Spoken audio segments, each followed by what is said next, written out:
Ha'avim Besimcha, Hagim Uzmanim Lesasson. Baruch Hashem, nous sommes en plein milieu de cette nuit extraordinaire où Akadosh Baruch Hu, il va nous mettre sur nous que du bonheur. Et dans ce bonheur, eh bien, il y a des ségoulottes qui nous ont été données par nos sages, qui est d'une façon tellement simple et tellement facile. Et cette ségoula-là, c'est la ségoula de la harava. La ségoula de ce que demain matin, Be'ezrat Hashem, nous allons taper par terre. Et grâce à ces feuilles-là que nous allons garder, eh bien, on va voir toutes les ségoulottes que nous avons trouvées dans les sages et qui vont pouvoir nous apporter énormément de bien. Il est marqué dans le Rabbi Haïm Paladji. Le Rabbi Haïm Paladji était un Rav qui est niftar il y a à peu près 150 ans, 130 ans. Il est niftar en 1868. Rabbi Haïm Paladji était en Turquie, à Izmir. Et il dit comme ça, il dit que celui qui veut être gardé dans les chemins, mettre dans la voiture une petite feuille, vous savez, de ces 5 branches-là qu'on va taper demain matin, on garde une petite feuille, on la met dans la voiture, c'est une ségoula, l'ishmira bederech la kachat et harava, achavuta, qu'on va prendre donc cette harava. Be'ezrat Hashem, après qu'on va énumérer toutes les ségoulottes qu'on a trouvées, eh bien, nous allons dire comment ça se fait que Béhémet, cette harava, elle a cette portée et cette force-là. Donc, la première harava, gardez, c'est comme une filat aderer, prenez une petite feuille de harava, donnez-la aux gens qui sont autour de vous et vous la mettez dans la voiture, vous la mettez dans... et comme ça va.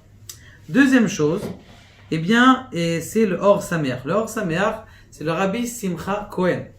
Il dit, le Rabbi Simcha Cohen, il est né en 1926 à Letvia. Et il dit comme ça que plusieurs fois il donnait à ses élèves, il leur donnait quelque chose de... ils étaient chayalim. Et comme ses élèves, ils étaient des chayalim, c'est-à-dire ils étaient des soldats, eh bien, il leur donnait une feuille. Et que cette feuille-là, ils allaient leur protéger. Il a dit combien de fois. Et ils nous ont amené des preuves comme quoi cette feuille, c'est ça qui les a sauvés de la mort alors qu'ils étaient dans un danger terrible. Donc ça, c'est le Or Sameach qui dit ça. Et nous avons une troisième ségoula. Troisième ségoula, et c'est pour ce que tout le monde cherche, tout le monde aime et tout le monde attend, c'est une bonne parnassa. Il est écrit dans le Sefer Keter Shem Tov. Ce Sefer Keter Shem Tov, je n'ai pas besoin de vous dire, c'est le Sefer des élèves qui ont écrit au nom du Baal Shem Tov. Le Baal Shem Tov, en effet, eh bien, donc il était il y a 300 ans, il avait une connexion avec Akadosh Baruch Hu extraordinaire. Il dit cette grande yesod qu'il a dans la prière, un yesod extraordinaire, un grand fondement dans la prière. On a fait Baruch Hashem des cours qui sont diffusés et sur Torah Box dans son Sefer Amoud HaTefila, et il dit comme ça, il dit Tzohar Ta'aseh la Teva. C'est quoi Tzohar Ta'aseh la Teva? C'est chaque lettre, elle doit pouvoir te porter et t'envoler. Il dit que cette harava, c'est exactement la même chose, et tu dois la prendre et ça va te rappeler cette émouna là que tu dois avoir. Tu la mets dans ton petit portefeuille et ça va te donner de la émouna extraordinaire dans tout ton business et ça va te apporter de la parnassa. Et Ka'amour, comme on avait dit, donc le Keter Shem Tov, donc le Baal Shem Tov, il est né en 1698, donc en 1700, comme ça vous vous rappelez, c'est important de connaître un petit peu, parce qu'il y en a qui se perdent un petit peu pour savoir quels étaient les rabbanim et quelles étaient leurs époques. Il y a une autre ségoula qui a été ramenée par Rabbi Rahamim Nissim Yitzhak et Paladji, qui est en vérité le fils de Rabbi Haïm Paladji qu'on a déjà mentionné en haut. Et son Sefer, il s'appelle Sefer Yafé Lalev. Rabbi Haïm Paladji, il avait plusieurs enfants et tous ses enfants, eh bien, ils ont divulgué la Torah. Et comment on appelle ça? Et il dit comme ça.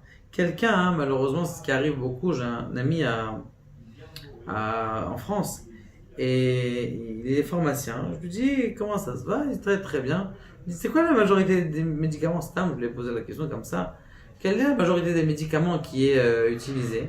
Il m'a dit la majorité des médicaments qui est utilisée, c'est les antidépresseurs. Alors là, nous, c'est quoi les antidépresseurs? C'est que les gens, ils ont des peurs de l'avenir, des peurs de l'aide, ils ont des peurs qui sont inexpliquées. Agave, il est marqué que dans le Shulchan Aruch, dans le Seif Simanim, les chapitres dans les chapitres de Netilat Yadayim, qu'il faut faire attention à bien faire Netilat Yadayim le matin, parce que celui qui ne fait pas Netilat Yadayim le matin, eh bien, il a peur et il ne sait pas pourquoi il a peur.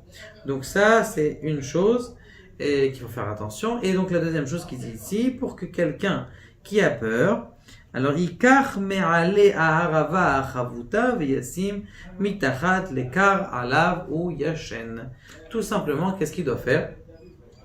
Eh bien, il doit prendre ses feuilles, quelques feuilles. Bien sûr, il les met dans un plastique, c'est très important.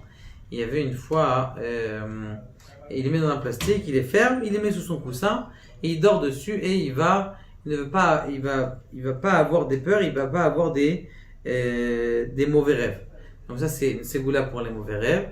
Donc j'étais en train de vous dire que le Rav Don Segal, qui était habité à Manchester, et où j'ai étudié d'ailleurs, eh bien, une fois, il était à la fin de, vous savez, cette belle soirée, cette belle matinée de Hoshana Rabbah, et il était assis et il ne rentrait pas chez lui à la maison. Bon, il ne savait pas, il était attardé un quart d'heure, une demi-heure, il restait après la prière. Les Talmidim qui voyaient que d'habitude le Rav il rentrait toujours chez lui après la prière, il dit Rabbi, comment ça se fait que vous ne rentrez pas chez vous à la maison? Il a dit non, j'ai peur de marcher. Vous avez peur de marcher? Qu'est-ce qui va? Vous voulez qu'on appelle les ambulances?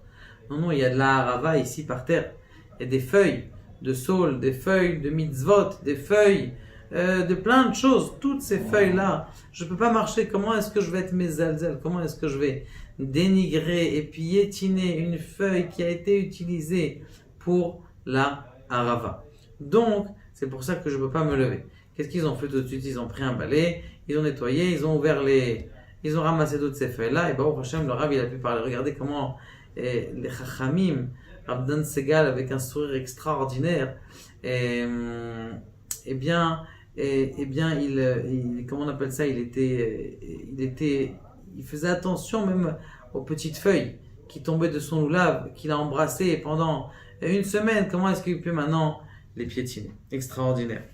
Ça, donc, c'est la ségoula contre les mauvais rêves.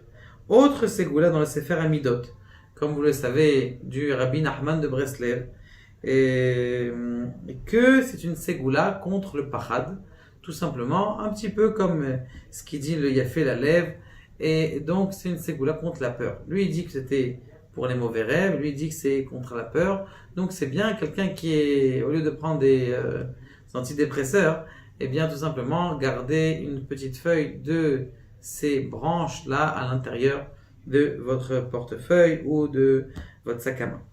Donc ça c'est ce qu'il a dit Rabbi Nachman de Breslev. Et nous avons encore une autre ségoula. Une autre ségoula qu'on va utiliser avec ces feuilles. Et après, tout de suite expliquer comment ça se fait que ces feuilles, elles ont tellement d'importance, de puissance et de portée. Eh bien, c'est la ségoula de Vaikra Avraham. Vaikra Avraham, c'est un rave qui était à Louvre, donc à côté de la Tunisie. Il s'appelle Rav Avraham Haïm Haddadi. Il est né en 1800 et il a vécu 74 ans. Sabbat de Mishpatim, un grand Talmid Chacham extraordinaire, qui a dit que, à l'époque d'ailleurs, c'est comme ça qu'il voyageait. Bien sûr, il voyageait dans la mer et ça fait peur quand la mer elle monte, elle descend et des fois comment on appelle ça, le bateau il peut se retourner. Donc il dit si quelqu'un il veut aller en voyage et il a peur que la tempête elle vienne et elle s'accapare de son bateau, et bien tout simplement il prend un petit peu de cette harava et il l'en jette. Quand il a jeté la harava, et bien Be'ezrat Hashem, grâce au fait que la harava sera jetée dans l'eau, et bien la lumière elle va complètement et la tempête, elle va complètement s'arrêter. Donc ça, c'est Baruch Hashem, toutes les ségoulottes qu'on a sur juste ces 5 petites branches qu'on a. Donc on a trouvé que la ségoula, elle est pour, la première ségoula, c'est pour la parnassa, ségoula, donc des 5 branches de Lula pour la peur dans les rêves, et Rabbi Nachman, il disait, bon là on a dit pour la peur, et le Or Sameach, il a dit donc pour la garde. Alors dernièrement j'ai ouvert un autre livre, et c'est le Zera Emet qui dit ça. Il dit que si quelqu'un il veut avoir un enfant, eh bien qu'il prenne de ces feuilles-là, qu'il en cuit, il en fait un thé, et il boit. C'est une ségoula pour tomber enceinte. Ça, c'est aussi une autre ségoula. Maintenant, la question qui se pose, c'est comment ça se fait que ces petites feuilles-là, a priori, on ne fait même pas de bracha dessus, ces 5 branches de saule qu'on prend et qu'on tape par terre, et on dit Havit, Havit, Velo Barir, Havit, Havit, Velo Barir, d'accord, 5 fois, pas plus, pas moins, 5 branches qu'on tape par terre sur, non pas le goudron, mais sur le sol terreux, et bien que ça a une tellement grande force, comment ça se fait? Eh bien, mes amis, il y a un grand sod extraordinaire dans toute la Torah entière. Ce sod, on l'avait appris à l'école dans le Gan. C'est quoi ce sod? Dans la sod, oui, Aleph Bet. Dans le Aleph Bet, comme vous le savez, nous avons 22 lettres dans l'alphabet. Aleph Bet, Gimel, Dalet et Vav, Zayin. Mais on a 5 lettres qui sont doublées. Comment elles s'appellent, ces lettres qui sont doublées? Elles s'appellent Man Tsepar. Mem Sofit. Nun Sofit. Tzadik Sofit. P Sofit. Chaf Sofit. Donc ça, ce sont des lettres, eh bien, tout simplement, qui sont finales. Ça veut dire que lorsque on arrive à la fin d'un mot et je veux écrire Uvish'arecha, je ne veux pas écrire Uvish'arecha avec un chaf normal comme ça. Je vais écrire Ish'arecha avec un chaf qui est long. Et si quelqu'un il a transformé l'un ou l'autre, eh bien, la mezouza que j'ai écrite ou le Sefer Torah que j'ai écrit n'est pas kasher. Pourquoi à la fin du mot, est-ce qu'on a déjà vu en français comme ça que parce que tu es arrivé à la fin le S, tu vas mettre un S avec un CCD? Il n'y a pas de raison. Pourquoi est-ce que la lettre elle va se transformer? Parce que tu l'as mis à la fin du mot. Eh bien, nos sages, Mekoubalim, dont le Kerem et Shlomo. Le Kerem Shlomo était le père de Rabbi Meir Rav Eliyahu. Rav Eliyahu et Hacham Eliyahu, le Rav Arashi l'Israël. Rav Mordechai Eliyahu. Il dit comme ça. Il dit que a priori, ce qu'on comprend de ces lettres, c'est que ce sont le shoresh de toutes les lettres. C'est-à-dire, c'est la racine de toutes les lettres. Combien on a de lettres? Et on a 22 lettres. On a dit, mais elles sont séparées, ces lettres, en 5 grandes généralités. Première, c'est comme vous connaissez les grands, comment on appelle ça, les grammairiens. Ils le connaissent, il y a une sorte de lettres qui s'appelle les lettres qui sont gutturales. Gutturales, c'est-à-dire des lettres qu'on fait avec la glotte. Les dentales, c'est les lettres qu'on fait avec les dents. Le se, ze, che, se, on appelle ça dalent. Les lingales avec la langue, les palatales avec le palais, les ta, les te, toutes ces choses-là. Et donc on a 5 formes de langage, 5 formes de façon de prononciation. Et donc les 22 lettres, elles sont séparées. Maintenant, c'est qui leur shoresh? D'où est-ce qu'elles ont été créées, toutes les autres lettres? Elles ont été créées de ces lettres qui sont finales.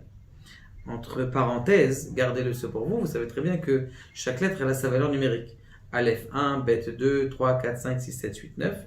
D'accord? Le Kaf, c'est 20, mais le Kaf Sophite, c'est pas 20, c'est 200. Par exemple, après la même c'est 40, mais le même Sophite, c'est 300.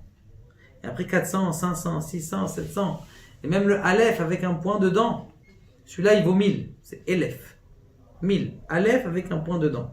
C'est une lettre qui arrive peut-être dans 2 endroits dans la Torah entière. C'est à la fin d'un mot. Celui c'est une Aleph finale, ça ne change pas, il n'y a qu'un point dedans qui n'est même pas marqué en vérité.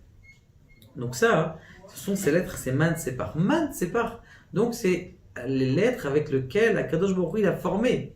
les autres lettres. Comme ça, il explique le Kerem Shlomo, et il y a beaucoup d'explications très profondes dedans qu'on aimerait dévoiler, mais que c'est pas le moment maintenant. Et il dit quelque chose comme ça. Il dit du fait que ce man sépare, ces lettres-là, c'est elles qui ont commencé à, on va dire, prendre la lumière de Dieu et à la définir.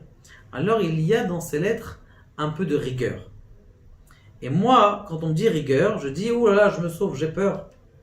La rigueur, c'est les dinim, c'est la peur. Donc je veux pas. D'ailleurs, à Gav, pourquoi est-ce qu'on dit man tsepar? Pourquoi on dit pas kemenapetz? Pourquoi kemenapetz? C'est d'abord le kaf, après le même, dans l'ordre. Pourquoi tu dis man tsepar? Ça veut dire que ça commence par le même. Réponse, min tsofim. Min tsofim, il y a une Gemara dans Masechet Megillah qui dit comme ça. Il dit que ces lettres-là, ces lettres qui étaient donc qui sont à la fin qui sont des lettres finales, ces lettres qui sont finales, elles ont quelque chose de particulier, c'est qu'elles ont été à un moment oubliées. Et les Nevi'im, après un temps, ils sont venus, ils leur ont dit, vous savez, vous avez oublié d'écrire ces lettres. Et donc, min tsofim, c'est pas min tsofim, elles ont été rappelées par les Nevi'im, par les sages. Qu'anirait que dans les cieux, il devait avoir un moment où il y a eu une afsaka, il y a eu une interruption d'utilisation de ces lettres, et maintenant on va réutiliser ces lettres. C'est pour ça qu'on dit man tsepar, c'est min tsofim, des tsofim, ceux qui voient, des neviim. C'est pour ça qu'on dit man tsepar, et non pas kemenapetz. Donc maintenant, a priori, ces lettres sont des lettres de rigueur. Pourquoi elles sont des lettres de rigueur? Parce que à partir du moment où la lumière d'Akadosh Baruch Hu elle est immense, il faut qu'elle puisse venir se conduire jusqu'à chez nous. Ça, c'est tout le nyan des sphirotes de la Kabbalah. Donc maintenant, plus que je descends, plus il y a des dinim, plus il y a de la rigueur, et moins j'aime la rigueur. Qu'est-ce qu'on fait? On sait très bien que dans le monde, il y a, alors contre cette rigueur, il y a on va dire des vents maléfiques. Ces vents maléfiques qui sont marqués dans Yechezkel. Ruach, Se'ara, Esh, Mitlakachat, Noga, Or. Tout ça, ce sont on va dire des clipotes, des écorces qui nous empêchent de nous rapprocher d'Akadosh Baruch Hu. Et en vérité, pourquoi est-ce qu'on tape? Si tu me dis que c'est tellement Kadosh, cette arava là, pourquoi est-ce que tu la tapes par terre? Eh bien, en vérité, c'est toute la rigueur qu'on a pris depuis Rosh Hashanah. Toute cette rigueur là qui était dans le monde, on a commencé à sonner avec le chauffard. On a essayé de rabaisser cette rigueur. Après, on a encore pris avec le loulav, on a un couteau dans l'œil un sabre dans l'œil du Yesterra. Donc, on a encore réduit cette rigueur. On est au dernier moment de la rigueur. On est arrivé tout en bas de la rigueur de ces clipotes-là. Elles sont, comment on appelle ça? Elles sont radoucies, elles sont représentées par ces feuilles de harava. Toutes ces feuilles de harava, je vais les prendre. Chavit, je vais les taper. Chavit, Gematria Tal, 39, qui sont les 39 lettres du nom d'Akadosh Baruch Hu. C'est pas le moment encore d'en parler, des secrets de la Torah extraordinaire. D'ailleurs, ce 39, c'est Tal, c'est la rosée. C'est de cette rosée que vont renaître les morts très prochainement, Be'ezrat Hashem. Et donc, grâce à ces badim, c'est-à-dire grâce à ces branches-là, eh bien, on a enlevé le maximum, on a tapé le maximum de toutes ces clipotes. Et donc maintenant, qu'est-ce que je reprends quand je le lève? La kavana, c'est l'intention, c'est que quand je le lève, eh bien, qu'est-ce qui se passe quand je le lève? Eh bien, justement, la rahamim, elle vient. À chaque fois que je tape une fois et que je lève, la rahamim, elle vient. Donc, qu'est-ce que j'ai dans les mains? J'ai un morceau de miel.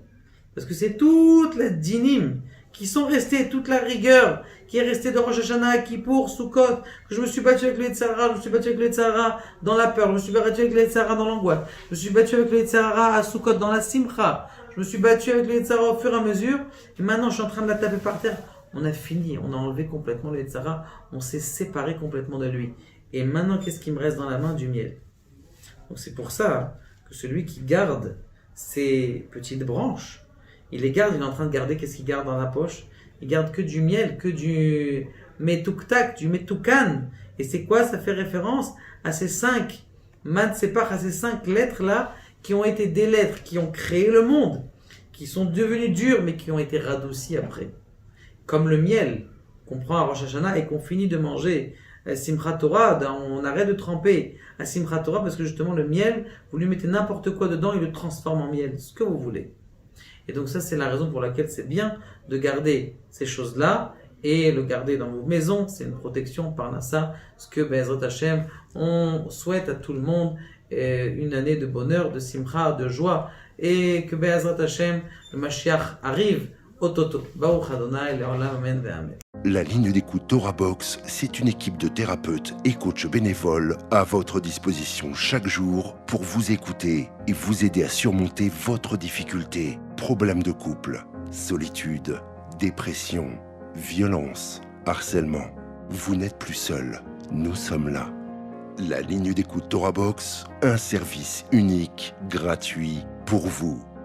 Depuis la France au 01 80 20 5000 et en Israël au 02 37 41 515.